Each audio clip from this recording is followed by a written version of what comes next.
Hey yo, G-Dash, boy, take your hat off. Fine. This week on Hats Off with G-Dash Jones, we've got the empowering entrepreneur. Ooh, fresh off of Paris Fashion Week, on her way to being a Her Story, Our Story honoree. Woo, I'm talking about Dell Scott, y'all. But first, enjoy this exclusive clip from Delaware Music Network presents Oddly Dope with G-Dash Jones and Naja Nicole, sponsored by the Delaware Group, the team that brings you weed stock and Up and Smoke. Up and Smoke tickets are available now. Tell us just a little bit about what Delaware Music Network is. We're a support system for creative artists.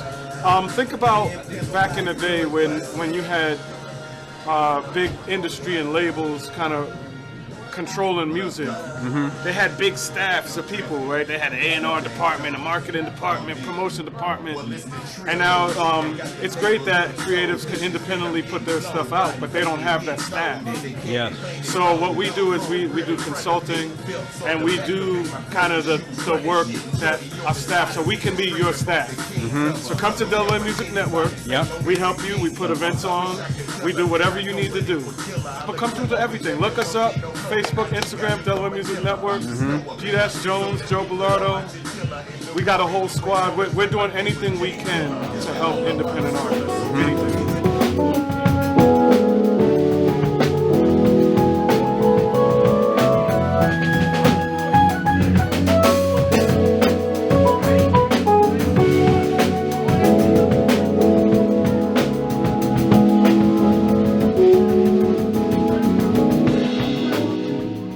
So I do spoken word, but I also do improv, right? And when I say I do improv, I tell people if you give me a word, I give you a poem, right? Now, understand this is oddly dope, the What You Thinking edition.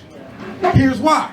Because every once in a while, I might just look up at the crowd and say, well, what you thinking? And I need one of y'all to give me a word. Can y'all do that for me? Of course. All right, now, because I'm serious now, I might just look up and be like, all right, what you thinking? I'm gonna need something back, all right? All right. Woo! See? Woo! Having a good time. We turned right now. All right.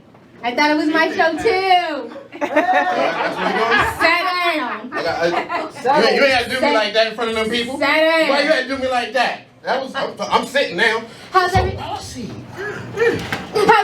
doing? Oh my gosh. So here we are. I started making the set list and I started thinking, okay, what do people love to hear? So, but it's the music that gets you in your feels though. My feels? I don't really be feeling stuff. You feeling your jellies. I ain't got no. I've been trying to get my abs together. You ain't have to do that in front of people. Like I be doing front. Okay, I know. You know what's really funny that he's acting like this because he definitely was the one to go out and perform to little girls back in the day. Like he was the guy who was like, hey girl, Wow. come over here. Let me sing you a little song. Oh, damn, 800, call them out. Okay. Facts. Okay. So I did that. Oh, hold up. Let me. That's not. I gotta sip something for a second. I'm gonna be clear. That ain't really what happened. Hold on. What y'all thinking? Give me one. I need a word. UFOs. Got it. Oh no. Okay. When she said I was singing to him, I gotta let y'all know that as a young boy, when I wasn't like singing all the way, but follow me. So I'm thinking, I might have said, you're all that I need, I'll be there for you. If you keep it real with me, I keep it real with you. Loving your whole steez, you be in there, boo. On top of that, you got that good power, you. Woo! But in my defense, I was telling the truth.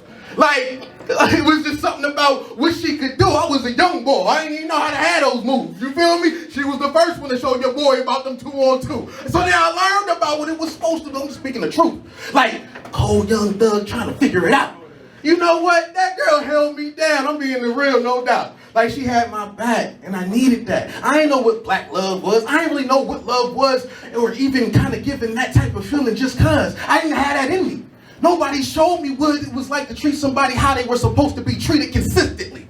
So, I don't think y'all hear me. The one who could make me give it out, woo, yes, quite frankly, I might have said, you're all that I need, I'll be there for you. If you keep it real with me, I keep it real with you.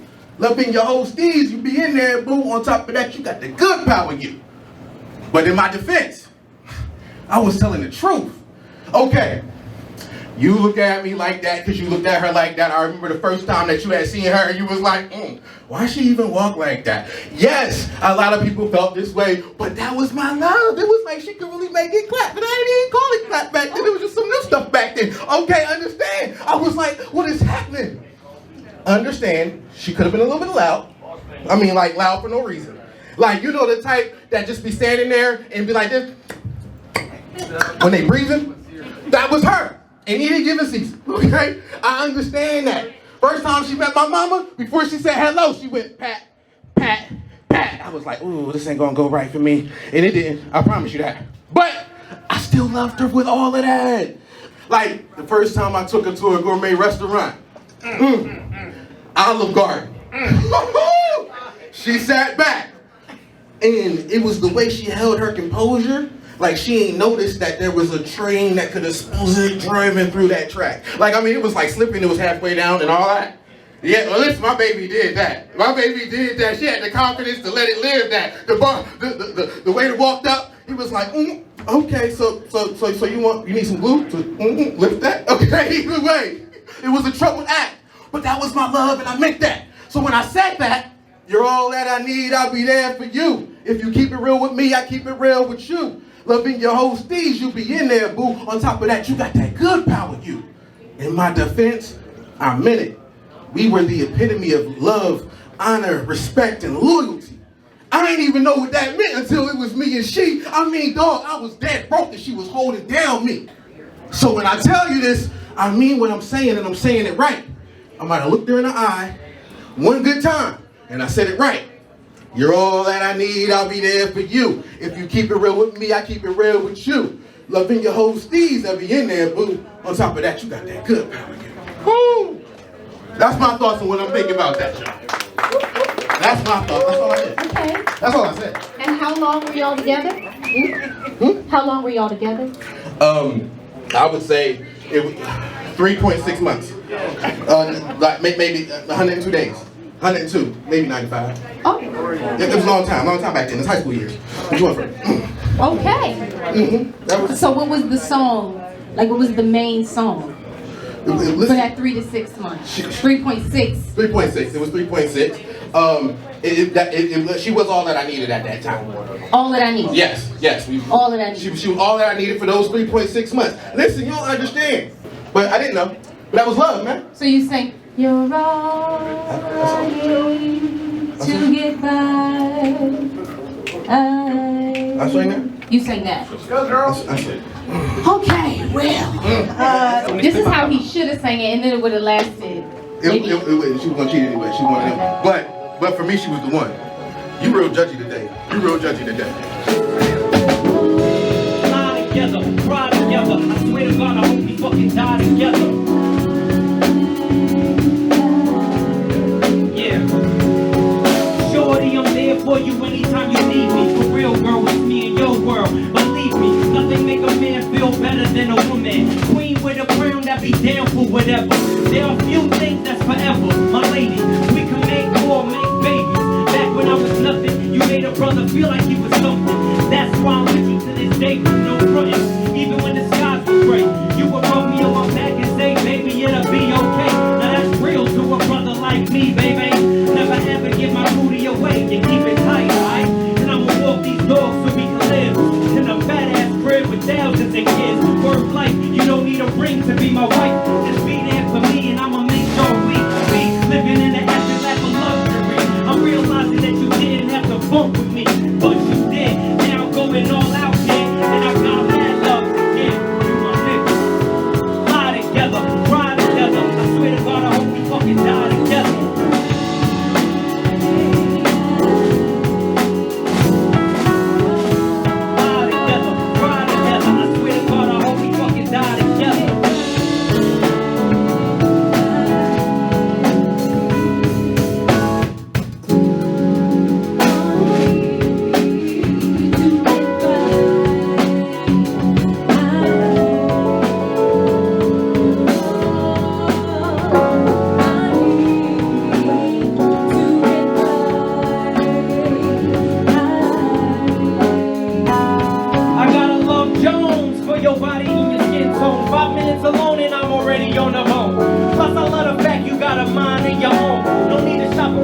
got the good stuff at home. Even if I'm locked up north, you in the world rocking 3/4 of cloth, never showing your stuff for wolf. It be through me for you, that's how it is. I be your Noah, you be my man, I'm your mister, you my missus. With hugs and kisses, Valentine cards and birthday wishes, please. We on another level of planning, of understanding the bond between man and woman and child, the highest elevation, cause we above all that romance crap. Just show your love.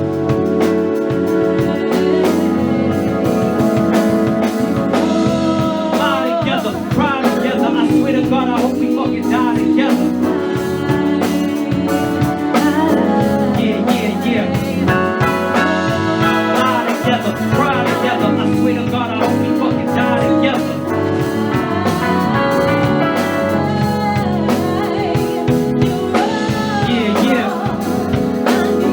And you don't stop, and you don't stop.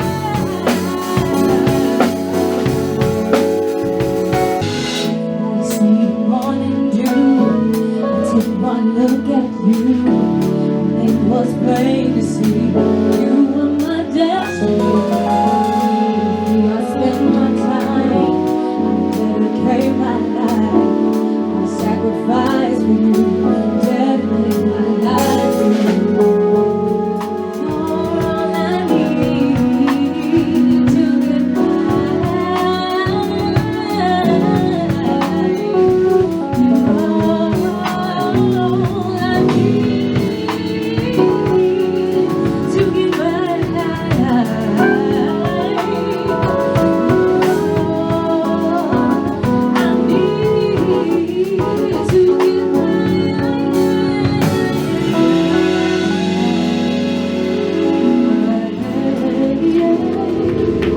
Yeah. Thank you. Hey, yo, G-Dash, boy, take your hat off. Fine. This week on Hats Off with G-Dash Jones. Hey, y'all know what it is. It's your boy. Oh, man. And it's time for another episode of, well, y'all know what it is. Hats Off with your boy G-Dash Jones. Oh, man. Oh, it's a vibe, good people. It's going to be a vibe. When I say it's going to be a vibe, today, who we got today? We got Dell Scott in the building. I'm talking about the fearless fashionista, the empowering entrepreneur. All right. That's what I'm talking about. I'm talking about the deluxe designer de jour, Dell Scott. Yes. That is who we will be talking to today. But first of all, first and foremost, before I even get to that, what I have to do, I have to say thank you to everybody who came out to Oddly Dope on Sunday. Okay, because if you came out to Oddly Dope on Sunday, what you saw was just something spectacular. Okay, I must admit, when I'm gonna do a little thing, tell y'all what it was. Now, it was me, G-Dash Jones. All right, I did some things. I was thinking. Okay, listen, and Naja Nicole with the vocals. Okay, the way that we was orchestrating it, it was a whole show. It was a little storyline being told. It was just something unimaginable. Okay, boom. Shouts out to Jay Street. Yes, Jay Street was on the vocals too. Right, I never seen Jay and Naj sing together, and just kind of what they kind of exploded into. It was a vibe. Oh man, Intercana. Let me tell y'all. Yeah, Intercana was on the mic with the barsy bars. It was a vibe. Okay, just so y'all know, I got some footage. Should I do it to him? Should I do it? I think I'm gonna do it. So on probably maybe on the YouTube version of this. I think so. I think I might add a little Easter egg on that. All right, put a little footage on that. Okay, y'all gonna see. I might add a little sauce on that so y'all can see kind of what we all came together to do. Right? Shouts out to Bri. Oh, for the videography. Right? Hooked it up. Bang. Set your boy up right. Set the team up right. Shouts out to the Oddity Bar as well, and of course, listen, the Delaware Music Network. Oh man, let's putting this whole thing together, helping it out. I'm talking about, okay, you know, that's Joe. Oh man, that's Maya. That's a fact. Shannon. Oh, listen, the whole squad, all y'all, you know what I mean? And last but not least, for that, I also got to thank, of course, Delaware for helping sponsor everything, getting that together. You feel me? They was out there selling tickets to Up and Smoke Festival, because it's coming up. It's gonna be a vibe. We going listen. I'm gonna be hosting that situation. So anytime it's the festival and G Dash is on the stage, it's gonna be something different. Anyway, whole vibes. All right. So shouts out to all of them. And again, thank everybody for coming out. Chef Rail, woo! Chef Rail, he had the salmon egg roll joints. Oh man, they sold out. Okay, the chicken egg roll joints, they about sold out. The wings was gone too. Listen, let me tell you, people was getting dinner. They was getting a whole show. It was having a sippy sip. It was a vibe at the Alley Dope. I like to call that the What We Thinking edition, because it was a lot of improv wrapped into the music. It was just like a whole thing. I want to keep it going. It's something that I want to bring. I want to bring out. There's some singers that the other singers that I want to involve in it. Right. I feel like Najee was perfect to kick it off, kind of set a tone. And now, I'm coming for some people to get on that stage with me and do some things. Like I said, I'm gonna add this to I'm gonna add something to the YouTube, give y'all a little clip of that. I got some other clips I'm gonna roll out throughout the time, right? But shouts out to them. Also, listen, Divine Poetics. Shouts out to Afro Filipino. I was up New York on Monday doing an open mic. I was featuring on that joint. It was a vibe, right? The atmosphere, the energy in the room was just different. Shouts out to Tuck. Listen. Tuck was up there with me, my man Big Tuck, your favorite Uncle Tuck. You know what I'm saying? We was out there. Oh man, I got some clips from that too. I'm gonna post that too. Got some just some it's a vibe. So keep your eyes out, because I'm putting all the vibes out, right? Because shouts out to all of them. It was just such a great energy up in New York and Lower East Side too. A nice little gallery. You feel me? It was a nice little gallery, and it was also a dispensary. It was a dual threat. Yes. I was in that vibe. So y'all know I was talking that champagne problem talk. Y'all don't know about that, but it's coming up. Y'all gonna see. All right. So I had to shout out Afro Filipino, Divine Poetics, Top On for having us out there. It was a vibe. Speaking of my man, your favorite Uncle Tuck.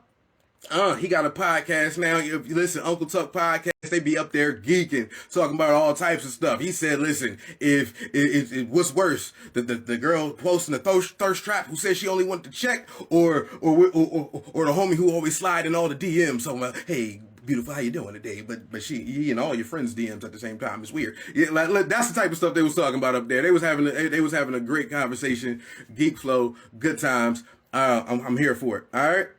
Also, shouts out to the We Grinding podcast. That's my man John Tay, DJ G1, the whole vibe. John Tay came out to Oddly Dope as well. It was a pleasure having y'all out there, man. It's just good times. I'm just spreading love right now. I had to spread the love. Okay, I'm in a good space. This is it. All right, now that we up, it's up. Oh, okay. So now I feel like it's time. For me to introduce somebody who I need y'all to know, because this episode is also in partnership with the Women's Business Center, right? Shouts out to them at True Access Capital. Yes, we are working together for this situation because, by the way, they also bring you what's called Her Story, Our History, which is a Women's History Month event. You'll see pretty much the Women's Business Center at Access Capital honor 10 women in Delaware, right? Or Pennsylvania, kind of just this area who are doing amazing things in their business in our community. It's their 6th year doing the event. You feel me? It's going to be over at the Waterfall. It's going to be, listen, so shouts out to them for honoring them. And I don't know if y'all don't know this, but I'm going to work on the red carpet. They got me working the red carpet. You going to have me talking to people when they walk in? Hats off. Watch what that's going to happen. Who made that decision? Watch them. Okay, yes, I'm working the red carpet for the Her Story, Our History event. Oh, man. But with that said, I got an honoree. I felt special today. Like, it was like, wow, I get to talk to somebody who's an honoree. Like, I don't know if it's going to be a plaque. I don't know how they're going to do it. But I know that she deserves it. So I'm going to go ahead. I'm going to say it one more time in case you didn't hear me. The empowering entrepreneur. That's right. I'm going to say it again. That's it. That's it. The fearless fashionista. That's it. That's right. That's right. The deluxe de jour designer. Okay. All the vibes. Okay. That's who I'm talking about today. Miss Dell Scott. Woo! Hey, Look at her. She here. Dash, excited to be on the show tonight. Yes, I'm excited to have you. How you feeling? I am doing great. I'm doing great. A lot of great things are going on right about now in my world. So things that I have worked hard for, prayed for. So I'm really excited and just really trying to enjoy the moment, enjoy the journey. I tend to be a visionary, so I'm always thinking and looking long term, but just truly embracing this journey and enjoying every moment as it comes. That is, ooh. See, I don't know if people felt that. That was electrifying. All that was just a beautiful feeling, right? A happy feeling in the air. That's what I felt when she said that. Okay? Listen, that's just what I got to glow. All right? But let's back up a little bit. Tell the people a little bit about yourself. Tell them who you are, what you do, in case they don't know. Well, it's funny. I'm a plethora of many things. I'm actually an accountant by trade, and people say, well, how do you get from accounting to fashion? So I jokingly say I always have the challenge between the analytical and creative side of my brain. So I say accounting is my background. It's what I have my degree in. So I do have a financial business, but I say fashion is what I'm passionate about. Just truly, that's something I could do for free if I never got paid for it. And I truly believe that it's just ultimately a platform to empower women. And I'm just blessed to be able to do it through my designs. I love it. I'm here for that. Listen, okay, right? So, by the way, she left some stuff out, too, because she an author. She wrote like 4 or 5 books. Okay, like I was like, oh, wait, all of them. Listen, she got a whole series. Tell J.K. Rowling she catching up. Yes, look, since you put it out there, you definitely call me out. I'm also an author, and I'm also a speaker. It's funny because when you're being interviewed and you always think of what do you want to share, what do you want to leave with the viewers, is one of the things that I've come to understand is that it's important to move. It's important just to have movement, just to start, because a lot of people say, I get messages a lot and they say, well, you know what, how did you get started? I have something that I believe that I'm gifted with, or something that I'm talented. How do you do it? And I tell people, the military's mantra is to move. If you don't move, you die. You hear sayings like that, but ultimately that's what it is. And I've learned that if you take 2 steps forward, ultimately, I know in my life, I can definitely testify that God has jumped me 5 steps forward after that. It's just about moving. And sometimes, even though you're not sure and you start out in your journey on a path you may not necessarily think that you're called to be on, ultimately you will end up on the right path at the right time, exactly where you need to be. But you'll never get there if you don't move. She talking big faith talk, y'all. Like, listen, she talking that big faith talk. Like, I don't know if y'all, because you gotta have faith that the movement will work, and you gotta kind of get into that dry space, because that's the hardest part. People be so afraid they be afraid to fail, so they don't start. And that's exactly what it is. I get people, well, you know what? I don't have the money. Or I don't have the team in place. I don't have, the right things in place. It's not the right time. I have all this going on. Well, I'll be the first one to tell you, it'll never be the right time. You just have to start. When I started, I didn't have any money, but I had a vision and I had drive and I had passion. And I believe that, all these creative ideas for designs in my head, I just had to get them out.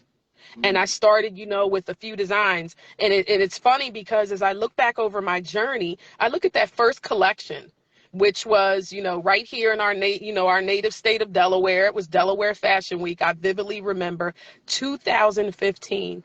If anybody goes back and looks at that collection, you'll see it as a far cry from what I design now. And it wasn't cohesive. It was all over the place. But I was just like, I have to start. This is something that is just burning inside of me, and I have to get it out. And that's one of those things I'm so glad that I did, because I wouldn't be where I'm at today. And each leg of this journey. Every fashion week I've ever done, every event that I ever went to, I've met someone and I've connected that's helped to get me to that next step. And power of connection is important. This is something, whatever it is that you're called to do, you can't do it on your own. The power of connection is key. Other people are key. I definitely didn't get to where I'm at on my own. Yes. But listen, I've been meaning to get to my question, but you be saying stuff that's so, I find that especially our people, we don't like to ask for help. Like, we will drown before we ask for a life raft. And it's like, yo, bro, you don't got to do it by yourself. It's not even about humbling yourself. You just don't got to be in that. You don't got to do it that way. You know what I mean? And it feels like that's so true. Yeah, and I'm one of those people, I was never big on asking for help. And then I had to get to the point where, you know what, you have to put the pride down, because you can be gifted and talented in so many different areas, but you can't do it all. And there's other people, you need to tap into their expertise. You need to tap into their gifts. And like I said, we're all meant to be connected in one way or the other. And, my gifts help you explore your gifts, and vice versa, help you to expand in your calling, just like other people that have definitely, touched me and helped me along the way. So I'm truly, truly thankful for that. So that makes me have to ask. I got to take it back to the beginning, right? You had this burning feeling, you had these designs in your head. How would you say that you knew that you were meant to be in that fashion world? Like what was it? What was the moment that felt like, all right, yep, this is it. This is what I'm doing. Well, it's funny because fashion has always been very much a part of me, even as a young girl. I was that little girl that played with Barbies for endless hours. So I would have to say that Barbie was probably my first foray into fashion. I could just change, the designs and, her hairstyles and things like that. I was that little girl that was flipping through Vogue and Cosmo. So I was just enamored with fashion at a very young age. My mother used to wear very high-end fashion, Gucci, Halston at that time. So I used to watch her get dressed up in the way that she carried herself. So it's very, very much a part of me. Pretty much where I could just kind of eat, sleep, and breathe it. And it's funny because when I was trying to figure out what it was that I was really called to do, initially I wanted to be a model. But I did a little bit of modeling, but I definitely don't have the height, unfortunately, for, high-end runway. And it wasn't until I started designing, because I started a fashion business back in 2008 where I was selling, jewelry and accessories and things like that. But it didn't feel like it was enough. Something still felt like it was missing, and I couldn't put my finger on it. And it wasn't until I started designing that I realized, you know what, this is it. This is what it's all about. I think being a part of that process from the beginning to the end, from picking out the color palette to, selecting fabrics, different textures and things of that nature. And then, creating the design and then actually the sample, seeing it come to life and then actually on the runway. I think for me, it's just that entire process of, just birthing out that vision that I had for that line. So, okay. Now that takes me here. So from the beginning, when you started designing, I should say, was it always high-end fashion? Was it always the runway idea, or was you like thinking, well, maybe I'll dabble with street fashion here or dabble over there? Was it, this is the view? No, I would say when I started, I was kind of all over the place. I just had ideas for all different kind of designs. I've even created a plaid line called Platitude, and to me that was just something fun to do. But I think as time went on, I realized that I gravitated to formal wear, that was my niche. To me, it's something about a gown or a cocktail dress, the way that it drapes the female form, the way that it accentuates the female shape. And then you think about it, it's something about when a woman puts a gown on, the way she walks is different, the way she talks is different, the way she carries herself. And to me, it just exudes grace, and it exudes, it's just beauty, and it's just elegant. So I think I just ultimately, over time, I ended up gravitating towards formal wear. And that's really where my passion lies now when I design. Listen, I'm gonna tell you why that's beautiful. It's kind of like I think like Cinderella's great godmother. You see what I'm saying? Bestowing upon Yes. the gown. You know what I mean? I feel like Dell Scott could find the ratchet of the ratchet, throw the gown on. He's like, why is she so elegant? Why she would just start speaking in British English, like hello, sir. Like what did Dell Scott do? I actually do that sometimes. That's how we know you mean it. Okay? That's how we know it's real. Yeah. I truly consider myself blessed. I say it all the time. If you actually do something you love, you are blessed.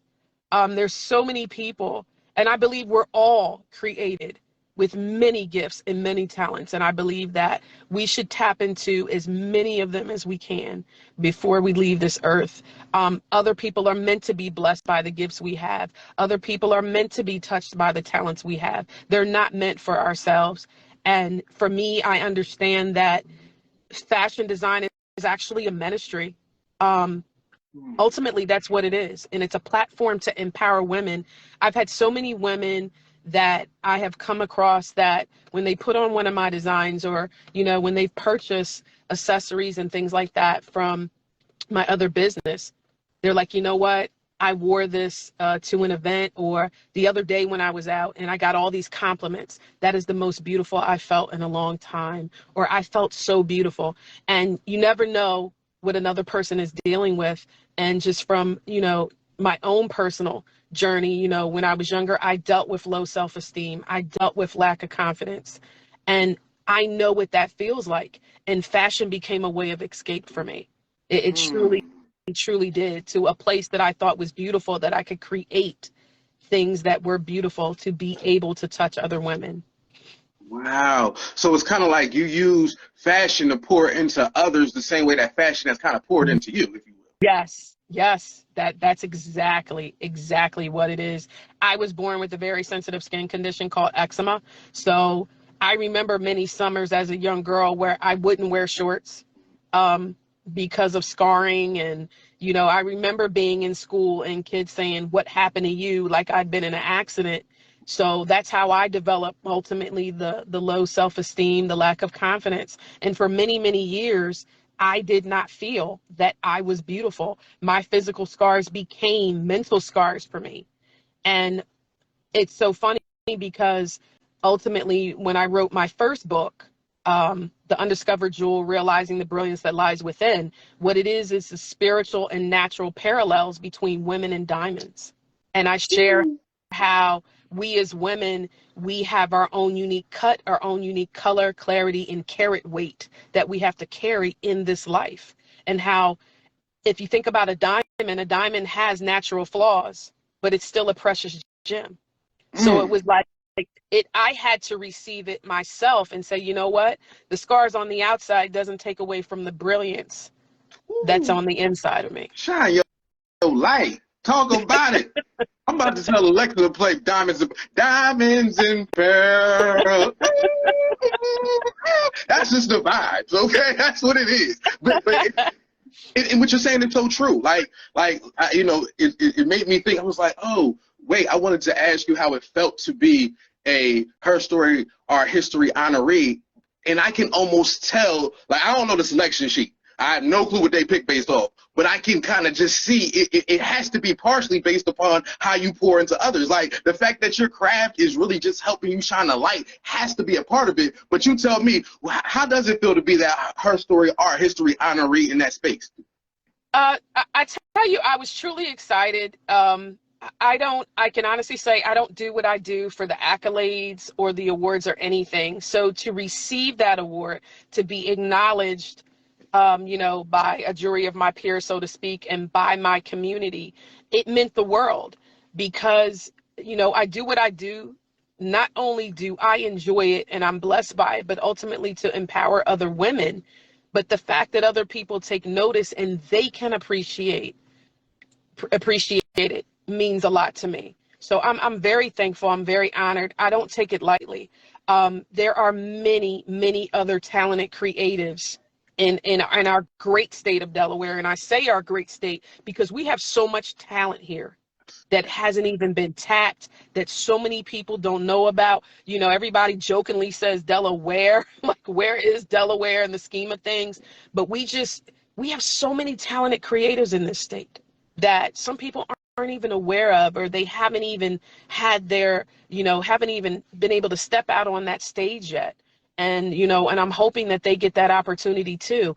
One of the blessings by me showing in New York this season, I did my first solo show for New York Fashion Week. I brought stylists from Delaware. I brought 2 other models from Delaware. And it's like, you know what? Just like somebody gave me my shot, I want to be able to give you yours. So to me, that was one of the most rewarding things about my show. I have to be honest. Yes, you want to get the positive feedback and the reaction, from everybody, from the attendees and everything.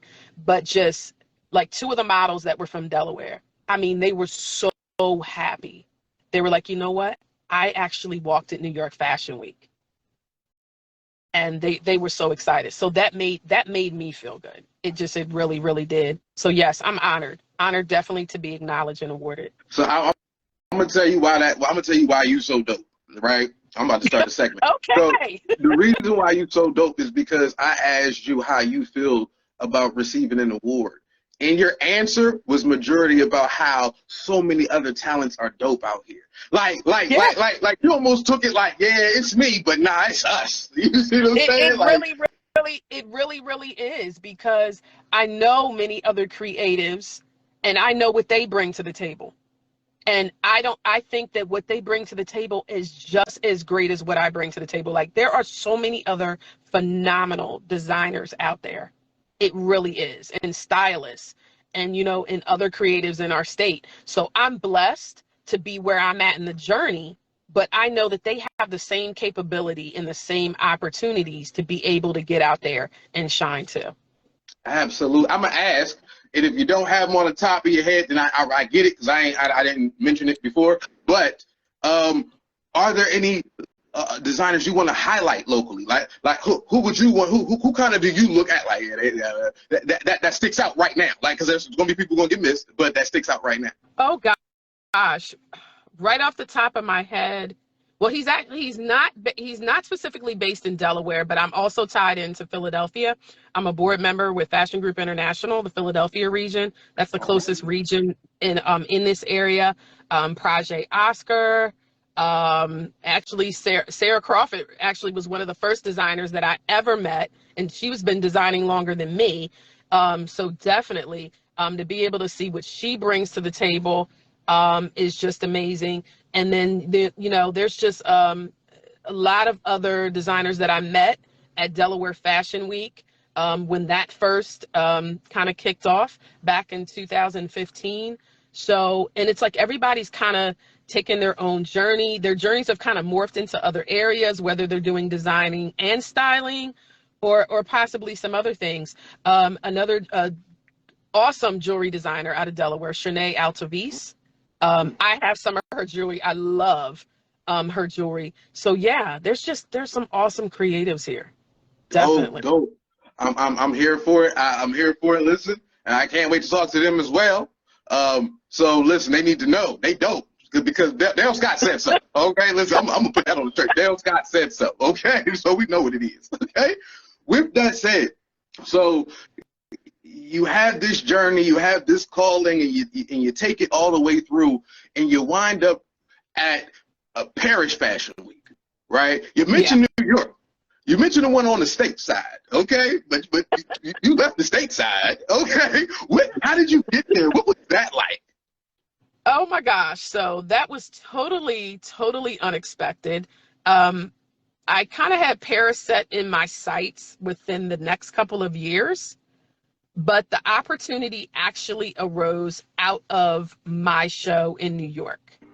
And I connected with people there, and they were like, actually, it's so funny because I had 3 different people. And actually one of them said, have you ever thought of showing in Paris? And I was like, yeah, kind of brushed it off, kept it moving.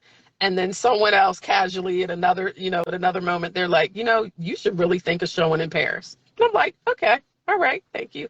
And then one other person actually came to me and they're like, look, I'm actually showing in Paris. Your designs, I feel, are amazing. I think it would be a great fit for the show. Let me put you in contact with my people. Wow. And that's how it actually came about. And I talked to them. I wasn't sure if the timing was right. And I was getting ready to actually say no. And I was like, no, let me think on it. And my husband, who's, I call him my partner in crime, even though I'm the one on the forefront, he is definitely an integral part of what I do. And also the brand, the collection as a whole. So we talked about it and we thought about it and we were like, you know what? Some things you just can't question. Opportunities come at a time when you least expect it. And here we are again, as I was saying earlier, you got to be ready to move. And, we just went ahead and we took that leap, truly that leap of faith, because here it is. We're going to a very prominent fashion week, foreign country, foreign culture. You don't know how your collection is going to be received, even though it was received positively in New York, and I've been in New York a few seasons now. You just don't know. So here I am with my limited French, which consists of 4 words. Here it is, we go to Paris and we show in Paris. And afterwards, I'm like, okay, I'm going to jump out of my comfort zone. Like, I'm not afraid to talk to people, but I literally went around that room and I was just thanking people for coming and I wanted to get their feedback. I was like, I needed to know, and just awesome feedback. Great press. Major press for those who are in the fashion industry and they know who a lot of the major press is, like Vogue, Cosmo, Harper's Bazaar, Elle Officielle. I definitely had a write-up, Elle Officielle Paris. I have another write-up. Actually, I just got notified today that's just being released from Ecostalia. And I think one of the things that touched me is the feature that I had today that was released. He said, know that you have a home in Paris. And we expect to see you back in October. So I'm very, very, very humbled. And like I said, I understand there's so many other amazing designers that do what I do. But the fact that I'm blessed to be where I'm at in my journey and just seeing things manifest, things I prayed for, things I've labored for, because people have to realize that what they see is like 10 minutes on the runway. But the months of labor that goes into manifesting a collection and the challenges and things that you deal with are just unreal, and all the chaos and everything. But when you hear how much people are blessed by your collection and they give you your feedback, that really, it makes it all worth it at the end of the day. So the wild part to me is somebody who's not in that world is interesting, because like when we see things about like the fashion weeks, we just see the clips on TV of what the celebrities or what they talked about, and in those situations, it's typically they only show like the wildest of the wild, right? And it's the dress that looks like a Hellraiser with the face, and it's like, all right, so that's what they're doing over there, so we don't realize how much goes into the collections that are placed out, the wearable collections, as I like to think of them, that are placed on that catwalk. That's a different thing. What is it like trying to put together something for a specific fashion week? Like, what is that like? And it's funny when you talk about, some of the designs that you see, because fashion is an art form. We are all artists in our own way. And you have those that like the avant-garde, the couture, the over-the-top. So it's more of an art form for them, whereas mine, naturally with the formal wear, is more wearable. I tell you, it's a process. Sometimes it comes easy to me. Other times it doesn't, because a lot of times people say, well, what's your inspiration? Environment plays a big part. There's times for me just going to the fabric store and just perusing up and down the aisles, looking at the different textures, the different colors.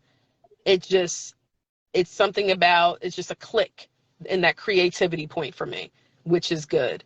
Sometimes just being immersed in an environment with a lot of people, just seeing people walk, seeing people move, what their fashion looks like that's a big part of the inspiration process. Sometimes I'll get the name for the collection first. Sometimes I'll actually see the color palette for the collection.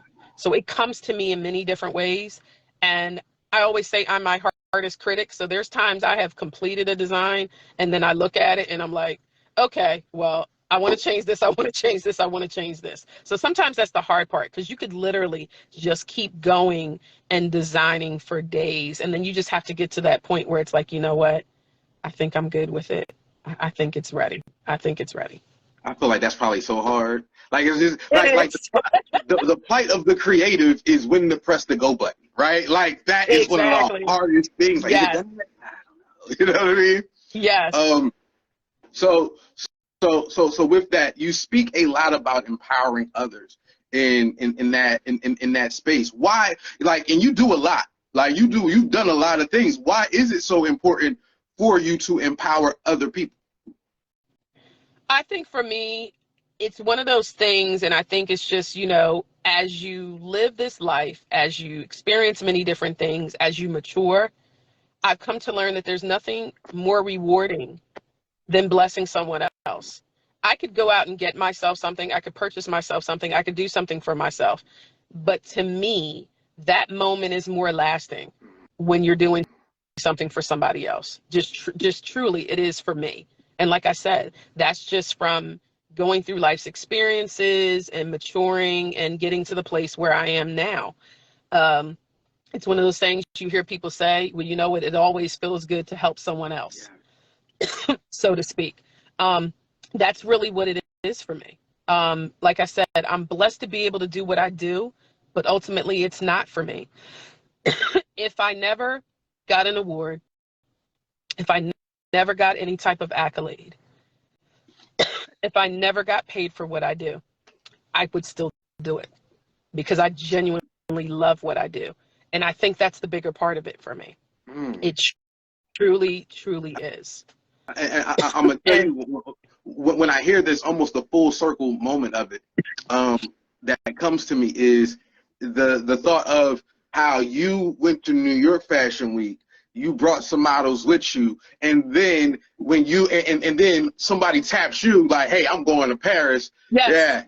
Yeah, come with me. Like it's that paying it forward thing. Yeah. And when you pay, I'm a firm believer that if you pay it forward without the expectation of receiving it back, like that's the thing to me. Like you can't give it because you're trying to get it, because it don't work that way, right?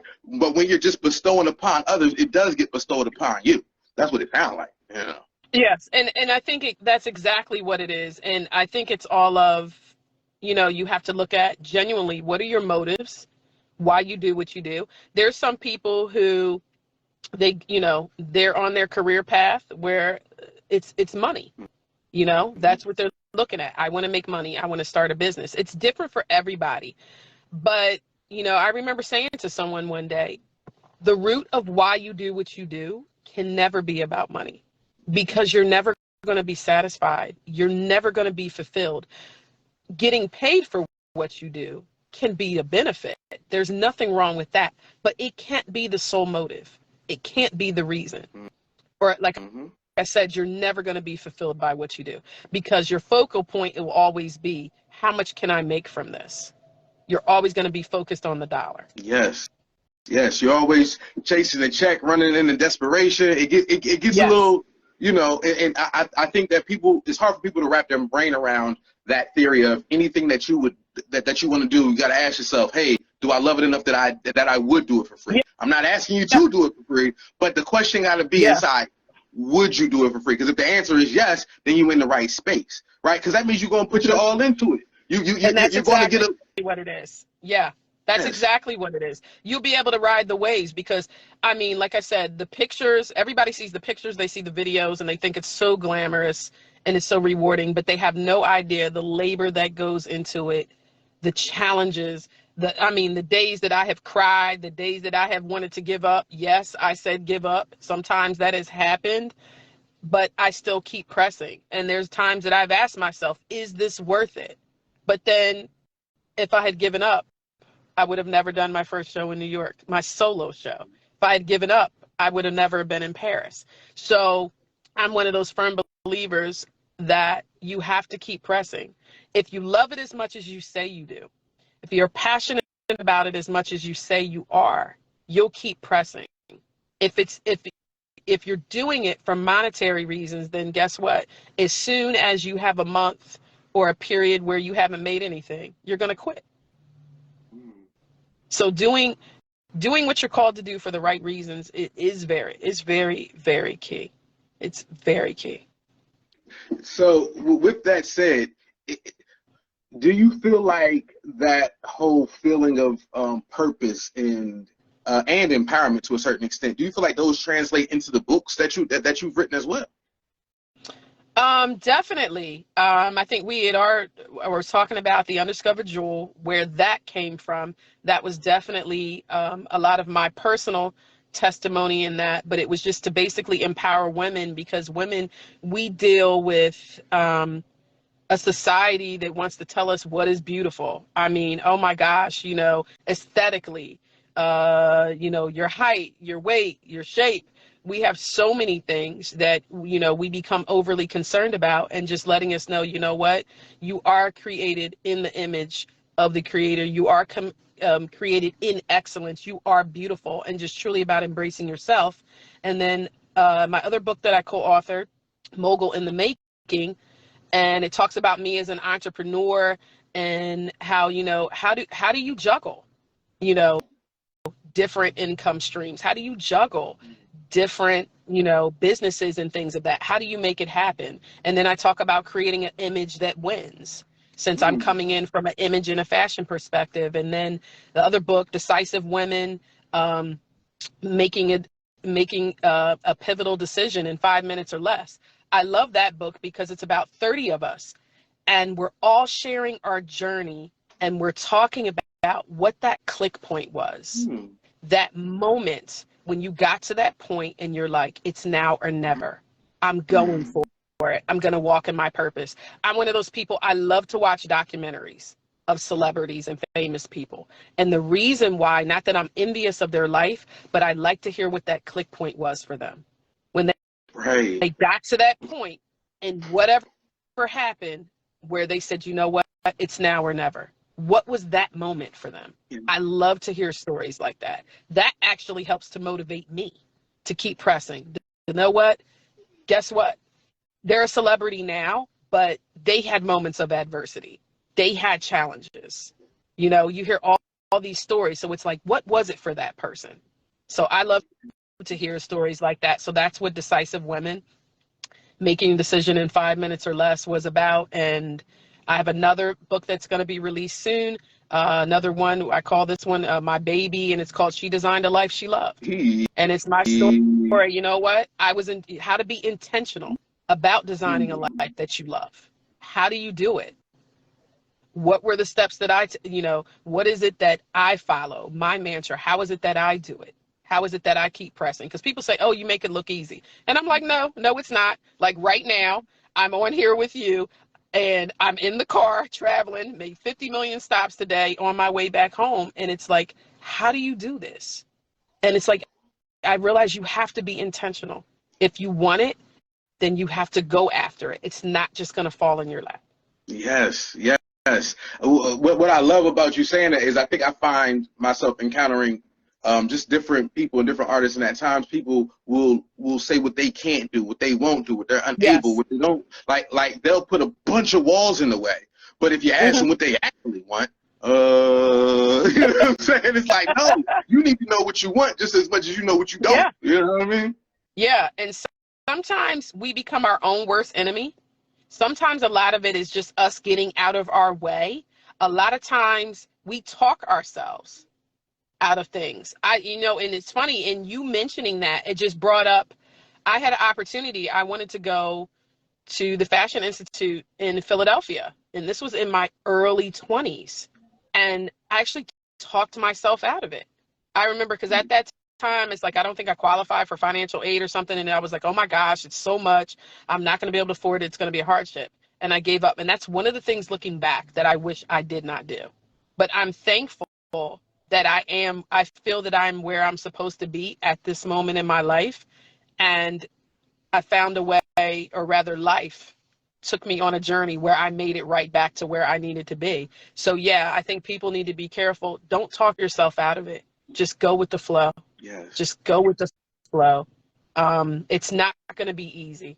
And I think anything worth having, it doesn't end up being easy. And just, you know, embracing the power of connection with other people. I think a lot of times, sometimes people, they get a bit of a notoriety or things like that in their field, and they think they don't need other people. You do. There's always someone that knows.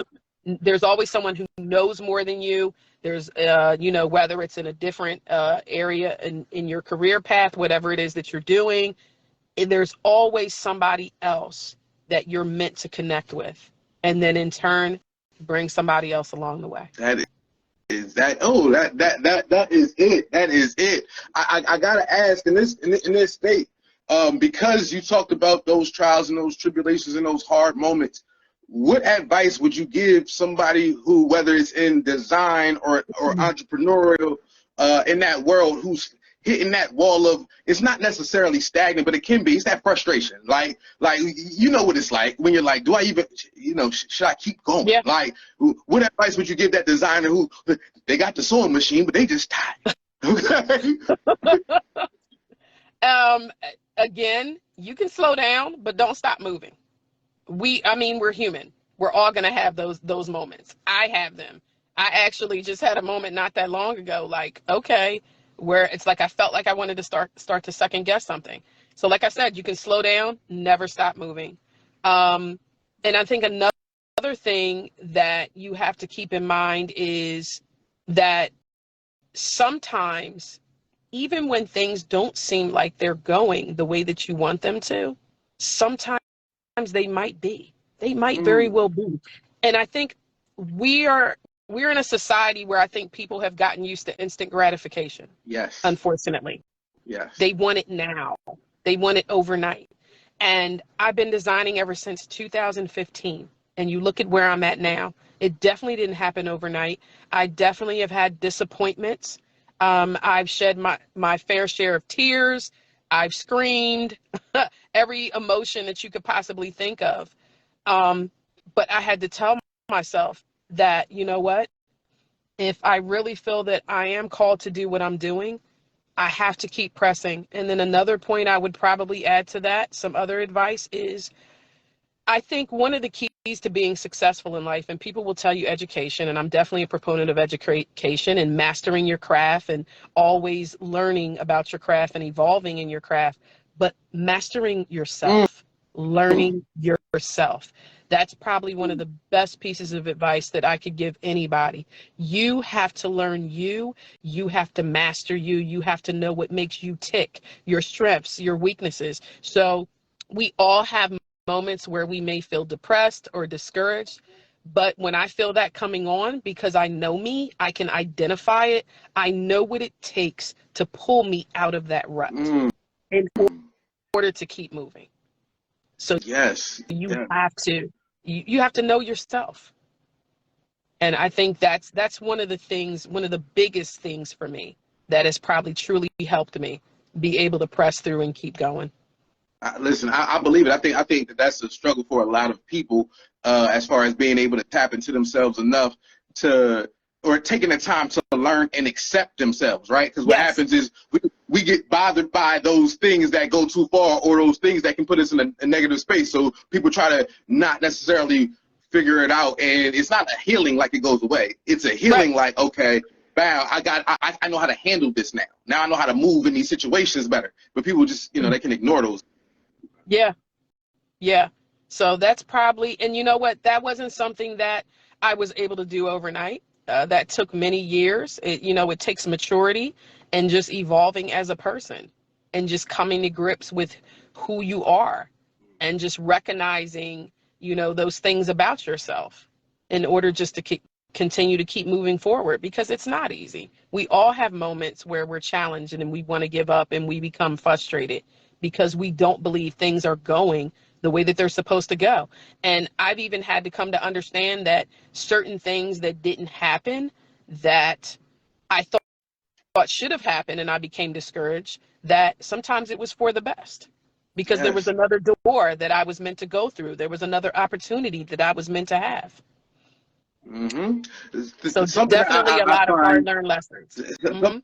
that I find that people get mad at those opportunities that don't come to them, and they don't realize that either sometimes if that opportunity came to you, you might not have been a fit for it, right? And if if you wind up in an opportunity that you're not a fit for, then you could ruin a brand.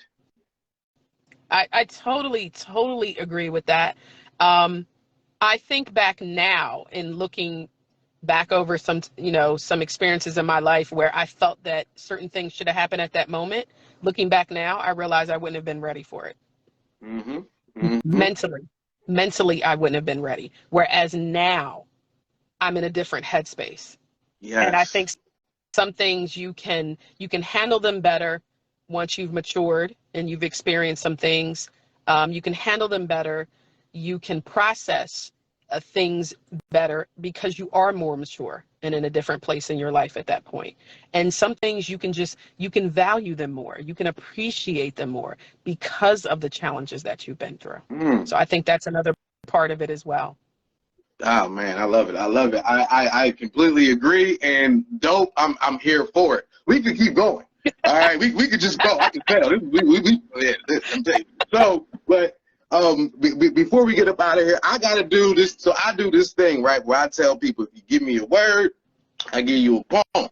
Okay, and yeah, that's how I do it. That's that G- hats off improv word. I don't know. I gotta come up with a thing for it, but that's what it is. So with that said, can you give me a word? Gratifying. Ooh, feels warm. Feels warm. I like it. Dell Scott Why that was the first word that popped in my head, I don't know. Oh, listen, because that's your spirit. So, gratifying. I'm G Jones. I'm thinking. Whoo. Sometimes you realize that you're at the point in your life where you gotta just say thank you. Those may not know that you're thanking them, but sometimes in your brain you're just grateful that you ran into them, grateful that they poured into you, grateful that you had the opportunity to understand what they do. See, sometimes what life does to you is it puts you in a position to sit. Ooh, I'm not gonna lie. Sometimes when life made me sit, I was maddish. Okay, I'm talking about so angry that I had to watch it move by me and not realize that what I was watching move by was actually giving me a supply of life. See, like most people don't get it, that they have to sit, and sometimes you need to learn the business. Sometimes you need to get a little bit of mental stability so you can handle everything you need so that you can properly feed those around you consistently. See, it will come to you as long as you reach out for it. Most of the time, just so many times, I've seen those who have the opportunity ignore it. It could have came to them, but it might have made them to have to sit, or maybe they had to listen, right? And they didn't want to do that, so now they mad at everybody else, and they just stuck wishing. And I believe that what you put out is kind of what you're going to get back. So learning in that journey is all about, hey, how can I gain more so I can give back? People don't understand that. It can't be all about self, because then you'll wind up losing wealth. Okay? That's just something I grabbed off of the top shelf. See, people don't realize that it's more than a dream that's combined with color schemes, and when they think that it's those things, they don't understand the vision that it brings, and now you can start to see that they're missing their own platitude. See what I did there? I know I'm just speaking the truth, but it tends to outshine in their attitude. Okay? That's just in their mood. So personally, all I can do is say thank you and be filled with gratitude. All right? That's my thoughts on what I'm thinking. That's that, you know? So I appreciate you. Thank you for coming on. Is there anything else you having me? Yeah, this was great. Is there anything that you want to talk to the people? What's coming? What's up next? What's the next move besides the book? The book coming. What else we got? Yes, the book is coming. We actually had pushed the date back a little bit since I had went to Paris, so that will probably be releasing within the next month. I actually will be in Atlanta next month. I believe that is the 14th through the 16th. There is a pre-centennial, actually Delta event is huge, at the Convention Center in Atlanta. And actually, the person who did my call of show in New York actually referred me to, it's the lady who's actually over the event is also the professor of the fashion department at Clark Atlanta. So in talking with her, she wants to pull some of my designs. So I'll be flying down for that. And also, she wants me to come on to the fashion students at Clark Atlanta. So here we are, connection. I'm on the phone with her. And she's like, wow, I see you have more going on in your collection. We would love to have you talk to the students as well. So many different opportunities coming up. And naturally, I'm already planning and preparing the next collection for to go back to New York Fashion Week in September, again in Paris. And who knows where God will see fit, what country to send me in addition to Paris as well. So I'm looking forward to it. I'm just, like I said, embracing the journey, seeing what's next, and just ready to ride it on out. That is so dope. You know what I just realized? This just hit my soul. Like like your name is written up in a magazine or in spaces that you can't even read it. Like it's languages that you don't even talk saying your name. Who say Dell Scott? That's what they doing right now. That's what they doing. And I received that. I received that. I definitely do. And so I before I get up out of here again, I want to thank you for coming on. This was a great conversation. No, I so enjoyed it. Yes. By the way, so everybody knows, again, when I post this one, I'm gonna put a little clip on it from my show on Sunday. Y'all gonna see some things I'm put from the me and Naja Nicole and the whole situation. That'll be on the YouTube version. I'm gonna tag you in it. You'll get it. Also, shouts out Delaware Music Network. The first Wednesday of every month, we got the open mic at the Wilmington Library. It's a vibe. I suggest everybody come on. I don't care if you play the bassoon. You just come on out and get the bassoon. It's an energizing situation. And lastly, shouts out to not almost lastly, but shouts out to Del Fire and DE Normal, Up in Smoke. The tickets are available now. I'll be up in smoke. I'll be on that stage, just making sure everybody's properly lit. Okay, so that's going to be a vibe. Okay, the end of April, we doing some things. And Her Story, Our History, they put your boy on the red carpet. So we interviewing now, right? But when you walk in, I'm going to be like, so I believe you're Dell Scott, huh? All right, that's how I'm going to do it. We're going to act like it's the first time. We're going to act like it's the first time. Yeah. And I'll be like, excuse me, sir, so you're G-Dog. Yeah. Yes, I'm gonna even do the British. I'm gonna do the Brit. They gonna be like, there you go. I gotta do it. I gotta come with a little elegance at that point. Okay? All right. Now I'm excited. Listen, if you ever do a men's line, just make sure we get the collar together. Cause let me know. Okay, I'm gonna hook it up. Just let me know what I need to do. Put the button down. Hold up. Right now, I'm gonna hold you to it. All right. Yeah. So again, I appreciate you so much. This has been great. And we'll see you. Oh man. Oh, and by the shout out to my man Uncle Tuck. That podcast is around somewhere. Go and watch it. He be geeking. It's a fun time. Next time you drive somewhere, laugh at the Uncle Tuck show. All right, y'all. It's your boy G Dash. I got Dell Scott. We out of here. It's been great. I see y'all. Good night. Good night. There it is.